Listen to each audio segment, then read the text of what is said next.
नमस्कार मित्रांनो, स्वागत आहे आपलं नवीन एका व्हिडिओमध्ये. सर्व शेतकरी बांधवांसाठी आनंदाची बातमी आहे मित्रांनो. 34 जिल्ह्यात हेक्टरी 32,000 रुपये पीक विमा वाटप ही सुरू होणार आहे. जिल्ह्यानुसार सुद्धा लिस्ट ह्या लवकरात लवकर तुमच्या गावामध्ये लागणार आहे. तर कोणकोणते 34 जिल्हे आहे त्यामध्ये 32,000 रुपये हेक्टरी मिळणार आहे त्याविषयीची संपूर्ण माहिती आपण या यूट्यूबच्या व्हिडिओच्या माध्यमातून पाहणार आहोत. तुम्ही जर चॅनलला नवीन असाल तर चॅनलला सबस्क्राईब करा, कारण यापुढे मी तुम्हाला असेच पीक विम्याविषयीचे अपडेट या यूट्यूब चॅनलच्या माध्यमातून देत असतो. मित्रांनो, महाराष्ट्र राज्यातील शेतकऱ्यांसाठी आनंदाची बातमी आहे. राज्यातील 34 जिल्ह्यामध्ये खरीप हंगाम 2024च्या पीक विमा दरम्यानचे लवकरच सुरू होणार आहे. या वितरणाची प्रक्रिया टप्प्याटप्प्याने राबवली जाणार असून प्रथम टप्प्यात 5 जिल्ह्यामधील शेतकऱ्यांना 25% आगामी पीक विमा रक्कम त्यांच्या खात्यामध्येही दिली जाणार आहे. प्रथम टप्प्यातील 5 जिल्हे आणि लाभार्थी कोणकोणते असणार आहे याविषयीची थोडक्यात माहिती मित्रांनो पाहू.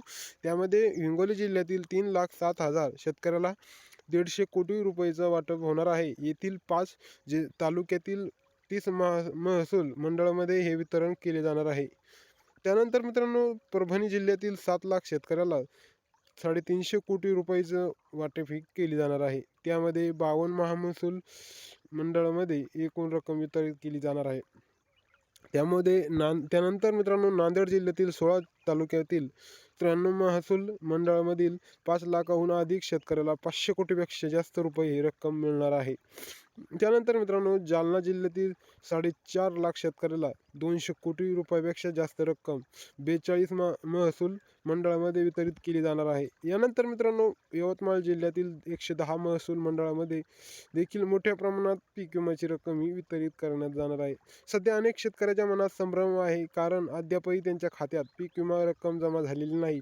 याचे प्रमुख कारण म्हणजे राज्य सरकारने हिस्सा अनुदान अद्याप विमा कंपन्याला प्राप्त झालेला नव्हता. त्यानंतर मित्रांनो, पूर्वी 2 डिसेंबर नंतर 5 डिसेंबरपासून वितरित होण्याचे असल्याचे सांगण्यात आले होते, परंतु आता 12 ते 13 डिसेंबर 2024 पासून 25% आगामी पीक विमा रक्कम लवकरात लवकर त्यांच्या खात्यामध्येही मिळणार आहे. यावर्षीपासून पीक विमा रक्कमेच्या वितरणीत प्रक्रियेत मोठा बदल करण्यात आलेला आहे.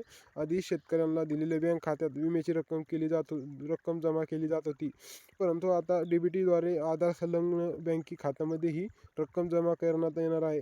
त्यामुळे सर्व शेतकऱ्याला आपली एक विनंती आहे की सर्वांनी आपले बँक खाते आधारशी लिंक करणं अत्यंत महत्त्वाचे आहे. तर मित्रांनो, तुम्हाला ही माहिती कशी वाटली कमेंट करून नक्की सांगा.